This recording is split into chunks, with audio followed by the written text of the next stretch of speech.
so this is where we are. We're going to do section 3 today. We are doing a Google form for the homework again this week, or for the bookwork. That's what most people said they preferred, and I already had this week planned anyways from that survey on Friday. Tomorrow we're going to do some math in class, vocab worksheet as your homework. It is on a Google form. Wednesday we're going to do some more math in class, and you have 2 other Google forms. And then Thursday, a Kahoot and another Google form. So all homework are on Google Forms this week. And everything is due by 3 p.m. on Friday. Your test also is due on Friday at 3 p.m. So if you go to classwork, everything is listed individually. So first of all, there's 12 of you that have not turned in your car buying project. Make sure you get that in. I think they're worth 40 points in the grade book. It says 20 with a multiplier of 2. You lose 10% every day that it is late. But that is still better to get it in than to have a 0. So here, your week of 426 to 430 this week, this is kind of your notes. Today, we're going to do some math. We're going to do some more math and some more math. Those all get turned in together. 8.3, this is a form. Vocab worksheet, also a form. And then here you have a couple of other forms. These ones we'll go over when they get assigned, but basically this one's like an auto title loan. So they show you like a contract and then you answer some questions about it. So that's where we are and where we're headed this week to finish chapter 8. So today we are doing section 3 on credit management. So we have 2 objectives. The first is to list ways you can effectively manage your use of credit. And then we are going to explain how to avoid credit cost and risky loan practices.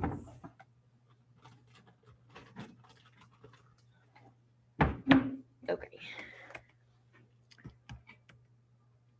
So how can you manage credit use? So credit management is establishing and following an individual plan for using credit wisely.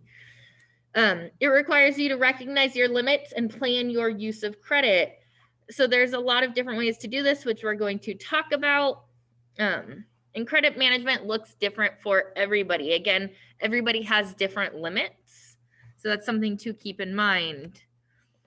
So you want to consider the economy when you're thinking about credit. When the economy is doing well, consumers feel optimistic, which leads to increased buying, which means interest rates go up. That is a good time to save your money and not spend your money. You don't want to pay the higher interest rates. When the economy is slowing down, that's a good time to buy and establish credit. Rates are dropping. So you'll be able to spend more on things, or your dollar goes a little bit further with those rates. So when the economy is slowing down, that's a good time to buy and establish credit. Of course, if you can and if your job is secure. But when interest rates are rising or economy is doing well, rates are rising, but people feel optimistic, and that leads to spending, which that is a better time to save. Also, under how you can manage credit use, you want to study credit offers. So you want to carefully examine and compare the disclosure terms when you get credit offers. So if you know you need a credit card, maybe you compare offers, maybe you just are thinking about opening one. So you want to look at the APR, the grace period for payments, the minimum finance charges, the finance charge calculation method, and the different fees. So all of those are going to weigh differently for people. Just like on the car buying project, when I said rank these from 1 to 10, what's most important to you, least important, same kind of thing here. Like me personally, the finance charge calculation method isn't a big deal because the dollar amount doesn't vary a ton when you don't have a high balance. When you have a high balance, yes, it makes more of a difference. The grace period for payments, also not a big deal to me because typically I pay my payments on time. When I get paid as a teacher, we get paid once a month. So I make my payments kind of that first of the month. So I know everything would fall in there. That's not a make or break it thing for me. Minimum finance charges, maybe you care about how they calculate them. APR, to me, that's really important. What is my percentage rate? Fees are a big deal. I personally don't want a credit card with an annual fee. Sometimes those have better perks. You get more reward points, etc. It might pay for itself. But for me, I'm not going to have a card with an annual fee. Cash advance fees aren't a big deal to me because I don't plan on using my credit card for cash advances. So again, different fees weigh differently for everybody. So you want to compare your terms. You also want to carefully examine the fine print. So if there's a low introductory rate, is it subject to change without notice? If the fixed APR, so the interest rate may say fixed, but fine print says the rate is subject to change and can be adjusted at the creditor's option, which that is fairly standard. But again, remember with a fixed APR, they do have to give you a written notice, I believe 45 days in advance, where you have the choice to accept it or close the card. And then closure or inactivity fees are going to be in that fine print. So if your account can be closed if you don't use it for a certain period of time, or if you fail to reach a certain spending limit. So again, something to be aware of. You don't want to pay a fee because you didn't use this card, right? You want the credit as the option, but you don't want to be forced to use it. They may close your account, which to me isn't as bad as a fee. If you want to close it, fine, but don't charge me for not using my card. I've gotten a notice on a card in the past that says, if you don't use this within the next 2 months, we'll close it. Fine. I went out, I filled up my gas tank and then just paid it off, right? Because now I've used it, it's no longer inactive. But you want to make sure you look at that fine print. And you want to manage and assess your debt load. So your debt load is the amount of outstanding debt at a particular time. So your debt load will be changing, right? Maybe you buy a car, your debt load goes up. Maybe you make some payments, your debt load goes down. It can change every time you use your credit card, and maybe it's just $5 at Starbucks or something, which I'll talk about that in a minute. Hopefully you don't do, but debt load. The 2010 rule is a plan to limit the use of credit to no more than 20% of your yearly take-home pay, with payments no more than 10% of monthly take-home pay. So again, that's going to vary for everybody based on your income. For example, let's say you make $100,000 a year. So you want to limit your credit to no more than 20%. The one thing that is excluded from this is going to be your home loan, right? You can pay more than 20%, it's going to be more than 20% of your debt or your income, I mean. So mortgages are excluded, but that's going to be your car payment, your credit card bills, any other loans that you have, you want to keep to 20%. So if you make $100,000 a year that you bring home, again, that's take home pay, then you want to have no more than $20,000 in debt. And that's a lot, but if you're buying a car, as we just saw, you don't get a lot of car for $20,000, depending on what you're looking for. And then you want your payments to be no more than 10% of your monthly take home. So if you make $100,000 a year, you make about $8,000 a month. You want your payments to be no more than $800 a month. Again, that's 10%. And that's, again, all of your credit cards, your student loans, your car loans, personal loans for anything else, you want to limit to 10%. So, but again, that varies by how much you make. And same thing with your debt load and your comfort. Different people have different comfort levels with their debt load.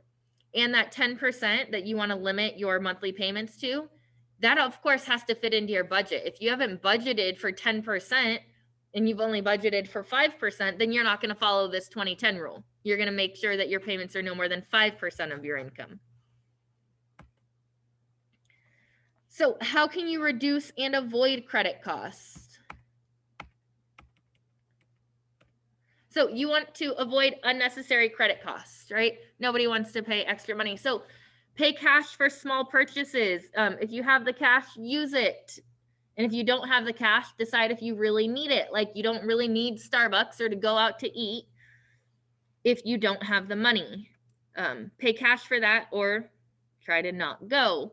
Otherwise, you're going to end up paying a lot more money for that. Keep the number of credit accounts you have to a minimum. You don't need to have a bunch of credit cards. The more cards you have, the greater the temptation, and then you overextend yourself and can get yourself into credit card debt. Comparison shop when you get a loan or a credit card. You do want to comparison shop. Try to get the best deal. Try to get the best rates. See who's going to offer you the best terms for the loan or credit card. You should look at your monthly credit card statements for accuracy. Make sure everything is correct. Make sure there's no charges that you're unaware of. Always pay your bills on time or early. That is a good idea. You can avoid late fees. You can avoid forgetting. If you pay it early, kind of helps you avoid to forget the due date. Pay off your balances as quickly as you can. I know we talked about that a little bit last week. If you have extra money, you should pay off your debt. I was just looking this weekend with my husband. We looked at our amortization table and just looked at an online calculator. If we pay $75 a month extra for our house above the payment, we end up saving, I think it's $22,000 in interest over the course of 30 years, just by paying $75 that we would have to pay anyways. We would save almost $22,000. So, of course, that's with a house, and houses are more expensive, but pay off your balances as quickly as you can. It frees up cash for other things, and you pay less over time with your interest. Also, do not increase spending when your income increases. Just because you got a raise, you do not need to spend that extra money. You can save it. You can put it towards extra debt. Don't think you need to go out and buy more things because you are now making more money. Only accept the amount of credit that you need. Yes, I know I have said before, you can request credit increases. It does look a little bit better for your credit score that you haven't maxed out all of your credit. But do not do that if you cannot be wise about it. So unused credit is the remaining credit available to you on current accounts. You want to have unused credit. However, if you know you can't control yourself or you're not sure, don't accept a higher credit limit. If they offer you $2,000 and your limit right now is $1,000 and you have close to $1,000 on there, don't accept the $2,000 because chances are you're going to use up to $2,000 and then struggle to pay that back. And you should take advantage of credit incentive programs, like when you get back a portion of what you spend in credit purchases. So they have rebate programs, things like that. You do want to be aware, though, that some of them that have good incentive programs might have fees or higher interest rates. So just make sure the pros outweigh the cons in situations like that. So as well as avoiding credit costs, you want to avoid risky loan practices. So predatory lending is unfair, deceptive, and fraudulent loan practices. Some loan practices are illegal and some are not. They might be unfair, deceptive, but some of them are still legal. Not all of them. So these risky loan practices, if you don't have a good credit score and you can't get a conventional loan, then you may go to some of these as options, which are not the best options, and I recommend avoiding these at all costs. So a loan shark is a person who offers illegal loans at very high interest rates and often uses intimidation to enforce repayment. I feel like I've seen this in some movies, right? The loan shark comes after people, they threaten to beat them up. You see the people running, trying to avoid these guys. Those are loan sharks. Those are illegal. An easy access credit is a type of credit that can be obtained quickly and easily, but often comes with high or hidden costs. We're going to look at some of these examples, which include title loans, equity stripping. So easy access credit.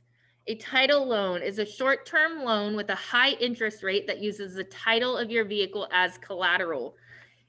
That places a lien on the vehicle in exchange for the loan. You have to own your car in order to get a title loan. I don't recommend doing this, by the way. But you can't be making payments to the bank. The car has to be yours that you own.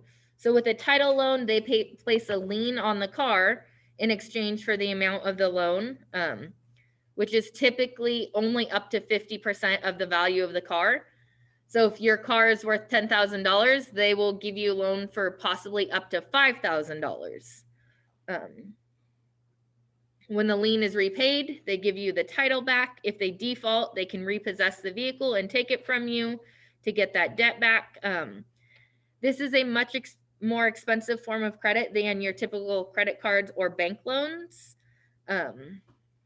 They're usually, a title loan is short. Your book says 15 to 30 days is the standard for those, which is very difficult to pay back that loan in that amount of time, right? If you're going to get paid in the next 15 to 30 days and you're going to get these thousands of dollars, well, the title loan might not be the way to go. If you're not going to get that money back, then how are you going to pay back this loan? And then you're going to lose your car. Don't do it. Equity stripping is the unethical practice of extending a loan to a distressed homeowner who cannot afford the loan payments, resulting in the lender taking possession of the home. So you can't make your loan payments. So they say, okay, well, you can take out some equity in the house. Remember, equity is when the house is worth more than you owe on it. So you can take out equity, you can take out this loan. Well, sure, that's a one-time fix. You now have this extra, I don't know, say $50,000, and you're making your payments using that $50,000. And of course, most people aren't going to only use it towards that, right? They have this extra money, they spend it. Well, then you can no longer make your payments because you took out this money, but now your home payment is higher. And so then the lender can take possession of the home and you have nowhere to live and you are broke. And then a payday loan. Also, don't recommend doing this. It's a cash advance from your next paycheck. It's simple and fast, but the interest and fees are very high.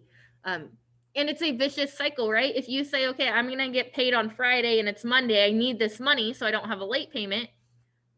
Sure, you might have to resort to something like this, but then that paycheck on Friday is already spent. So any upcoming bills, you then may have to get another payday loan and it ends up costing you a lot of money.